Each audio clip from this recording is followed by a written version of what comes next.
Hi friends, നമുക്കിന്നൊരു അച്ചാർ ഉണ്ടാക്കിയല്ലോ. അതിനായിട്ട് ഞാൻ കുറച്ച് ഉണങ്ങിയ മാങ്ങയാണ് എടുത്തിരിക്കുന്നത്. നമുക്കിതേ ആദ്യമായിട്ടൊന്ന് കുതിർത്തെടുക്കണം. അതിനിപ്പോൾ ഇച്ചിരി വെള്ളത്തിലോട്ട് ഇട്ട് വയ്ക്കാം.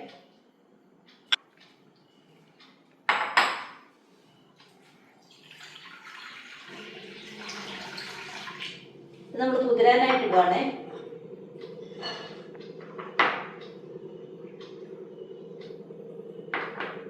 ഇന്ന് കുതിരട്ടെ. കുതിരാൻ വെച്ച മാങ്ങ ഞാൻ കഴുകി വാരി വെള്ളമൊക്കെ പിഴിഞ്ഞ് വെച്ചിരിക്കുന്നതാണിത്. നമുക്ക് സ്റ്റൗ ഓൺ ചെയ്യാം. മാങ്ങ ആയത് കാരണം ഞാനിത് മൺചട്ടിയിലാണ് ഉണ്ടാക്കുന്നത്. ഒന്ന് ചൂടായി വരാൻ ഒരു തരി നേരം പിടിക്കും. ഒന്ന് ചൂടായി വരട്ടെ. ചട്ടി ചൂടായിട്ടുണ്ട്. നമ്മൾ അതിലേക്ക് കുറച്ച് നല്ലെണ്ണയാണ് ഒഴിച്ചു കൊടുക്കുന്നത്. ആവശ്യത്തിന് നല്ലെണ്ണ ഒഴിച്ചു കൊടുക്കാം.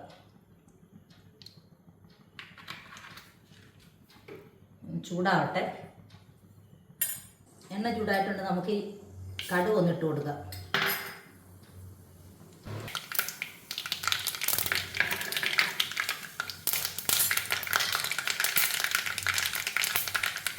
കുറച്ച് മുളക് ഇട്ട് കൊടുക്കാം.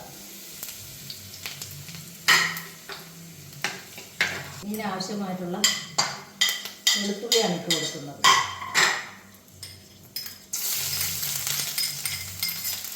നമുക്ക് 10 അല്ലി വെളുത്തുള്ളിയാണ് ഇട്ടിരിക്കുന്നത്. ചെറിയ ഫ്ലെയിമിലിട്ട് അതൊന്ന് ചൂടായി വരുന്നവരെ ഇളക്കണം. ഇതിലേക്ക് കറിവേപ്പില ഇട്ട് കൊടുക്കാം.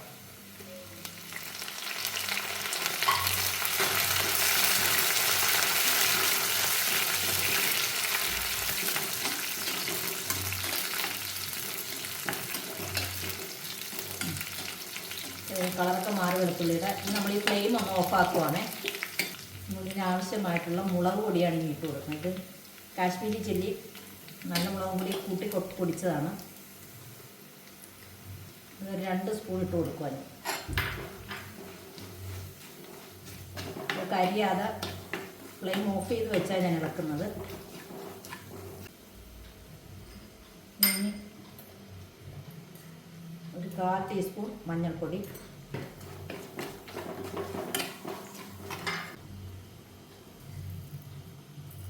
ടീസ്പൂൺ വേണം. കടുക് ചതച്ചത് ചൂടാക്കി ചതച്ചതാണ്. 1 ടീസ്പൂൺ ഉലുവാപ്പൊടി, ഒരു ടീസ്പൂൺ കായപ്പൊടിയും കൂടി ഇട്ട് കൊടുത്തിട്ടുണ്ട്. ഇതിലേക്ക് ഞാൻ നമ്മൾ കഴുകി മാറ്റി വെച്ചിരുന്ന മാങ്ങ ഇട്ട് കൊടുക്കുക.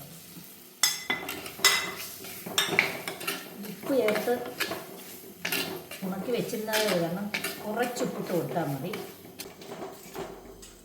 നമ്മൾ 1 സ്പൂൺ ഉപ്പിട്ട് കൊടുക്കുക. ഉപ്പ് നേരത്തെ ഇട്ട് ഇത് മാങ്ങ ഉണക്കാൻ നേരത്തെ ഉപ്പിട്ട് ഉണക്കിയത് കാരണം നമ്മൾ കുറച്ച് ഉപ്പിട്ട് കൊടുത്താൽ മതി.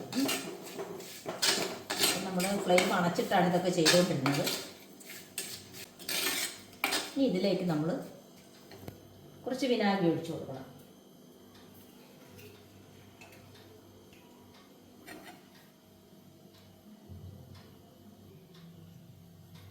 ഒരു 3-4 ടീസ്പൂൺ വരും. അത്രയും വിനാഗിരി ഒഴിച്ചു കൊടുത്തു. ഇനി നമുക്ക് ഫ്ലെയിം ഓൺ ചെയ്ത് ഒന്ന് ചൂടാക്കി എടുക്കണം.